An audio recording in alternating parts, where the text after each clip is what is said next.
How you doing? Welcome to Beach Investing. I'm your host, Andrei Angelkovsky. Today, I will be talking to you about honesty and being real. I'll have to be honest with you guys. There are a few episodes that I've done in the past where I wasn't being as honest as I would have liked to have been. I wasn't being real. The best way to explain it is by actually giving you examples. But before I jump to those examples, I want to tell you why I wasn't being real. And the main reason is because I was being very careful, or another word is I was afraid of saying the wrong thing. I was afraid of offending some people. Where the fact is, if I care so much of offending some of the viewers, I'm not being real. I'm not being true to what I believe in, and I'm not giving you guys any value. So, when I'm speaking, there are viewers out there that might not like what I'm saying, but I know that there's some viewers that will like what I'm saying.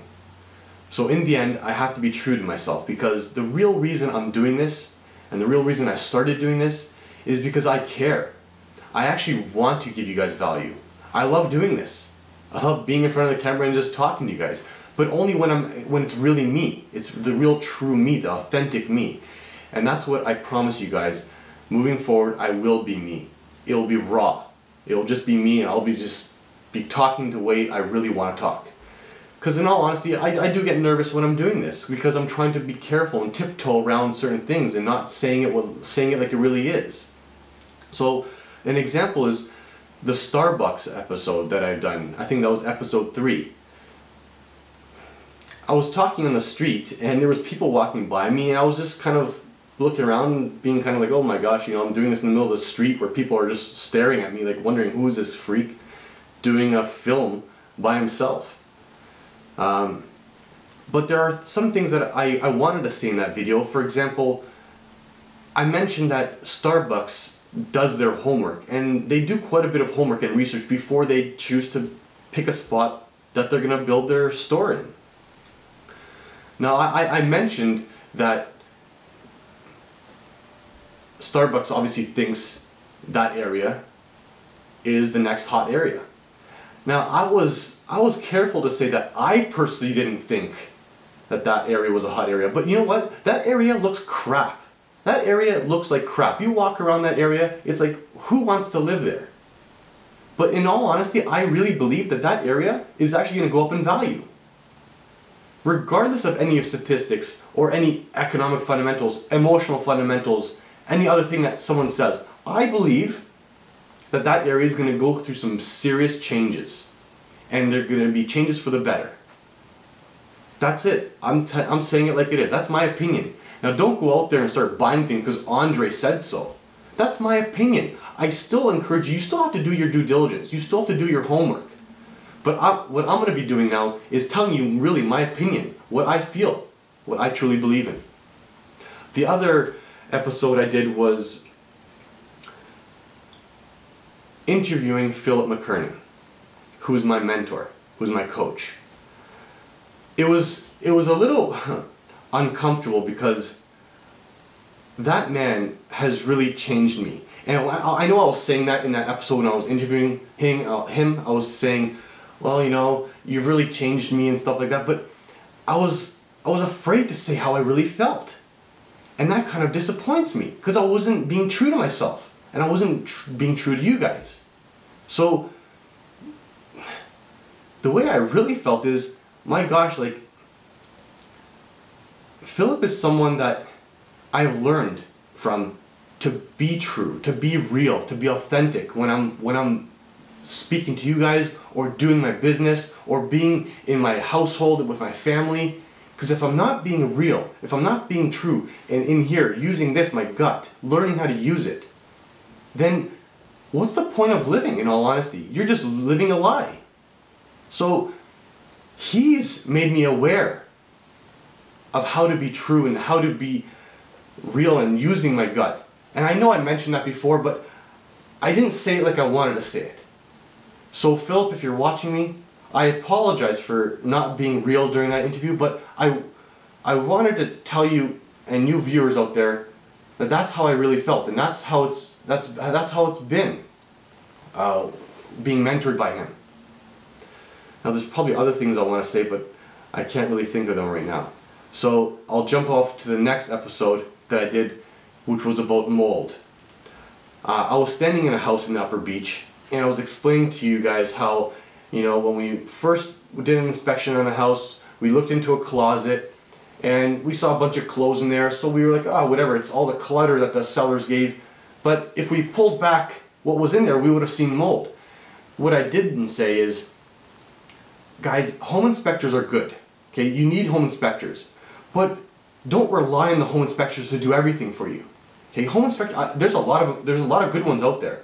I'm not putting them down at all. I'm actually encouraging you guys to get good home inspectors. But you have to take accountability and responsibility to go into these houses, look under the beds, look in the closets, pull some things back. Don't destroy the place. Obviously, you have no right to do that. It's not your house. But you have to take responsibility and go over and beyond what the home inspector is going to do. So bring in some other eyes to help you look in these places. Bring other contractors, other people that you trust that have experience. Bring them in during the home inspection. Have them take a look. Because if you don't do that, then you're honestly just not taking responsibility. You're going to be buying something that, you know what, you're going to leave it up to the hands of the inspector to tell you whether the house is in good condition or not. That's not right. You cannot just rely on someone else to tell you that. Go in it and do it yourself. Take responsibility for it. So, I want to make you a promise. I'm going to promise you that moving forward, I'm going to be real. I'm going to be true. I'm going to tell you what I believe is, my opinion, true when I'm talking about a certain episode, a certain topic. So you're going to get me from now on raw and real, whether you like it or not. So now moving on to my next topic. What is the biggest myth about Toronto? The biggest myth, in my opinion, is that what people say to me is Toronto is way too expensive and there's absolutely no positive cash flow to be found. What is the fact? The fact is that Toronto is actually expensive compared to other cities. But there are still many properties in the Toronto area, and specifically in the Toronto Beaches area, that have a lot of cash flow. Okay? The problem is that people, when they look at MLS, they're looking at it and saying, well, you know what, this basement apartment is getting $550 a month per rent. The main floor is getting $1,200 and the upstairs is getting $700. That's $2,400 a month. That's not going to cash flow if this place is worth $600,000. Well, you're right. And then they look at all these other MLS listings, all these other listings. 99% of the listings out there that if you look at them on face value, when you look at what it's telling you on the MLS listing, face value, it's 99% of them out there are not going to cash flow. They're not going to show positive cash flow. So what do you as investors have to do is actually look at the potential value. It's not about just looking at it and saying, oh geez, well that's not going to cash flow next, that's not going to cash flow. You're going to be wasting your time. And maybe, just maybe, you're going to find that one that actually does cash flow as face value, and you're going to be like, okay, Mr. Real Estate Agent, let's go put an offer in.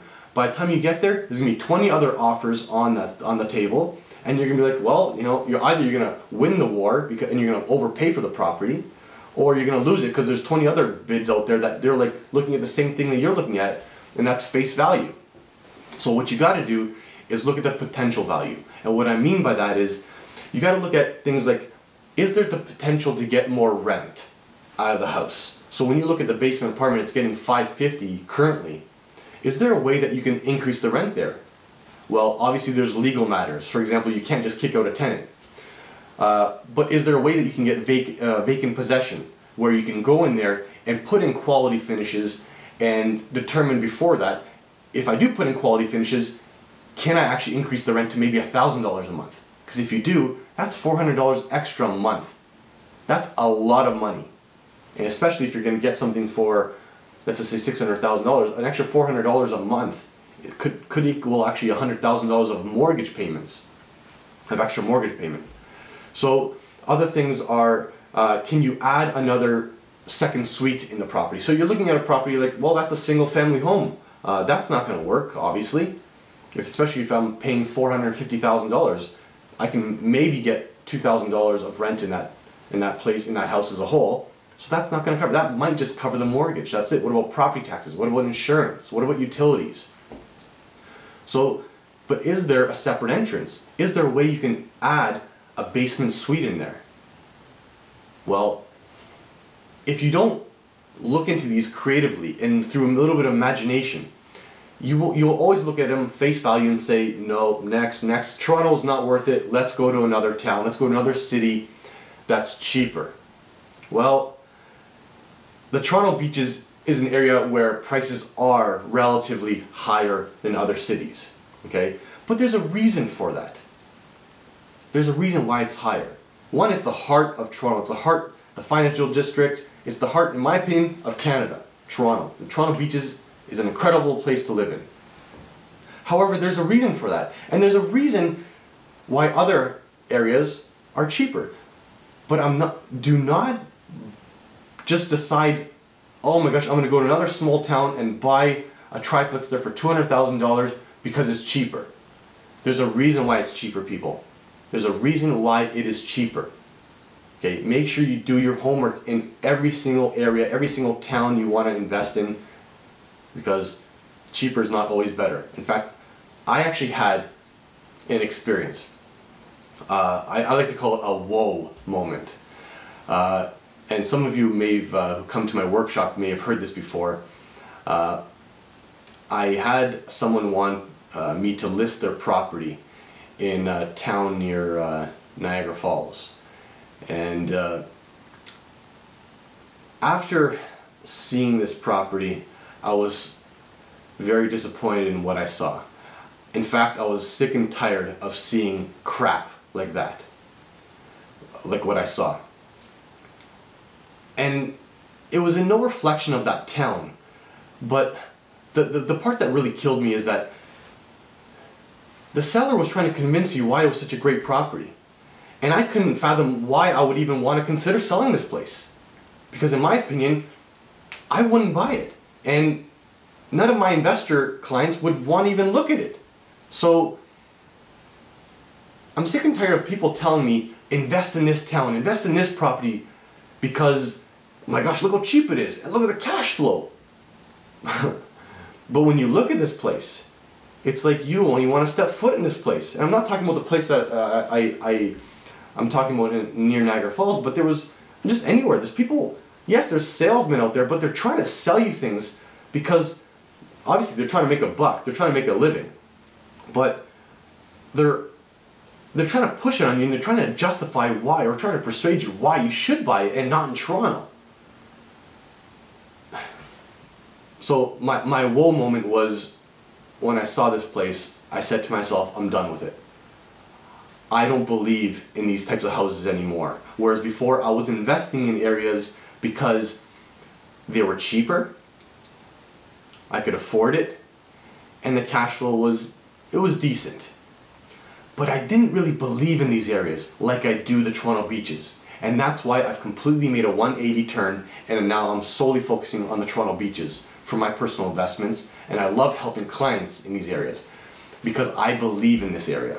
I really do. I can see why I would want to live there. I can see why other people would want to live there today, tomorrow, 5, 10, 15 years from now. That, my friends, is real and raw. Thanks for listening.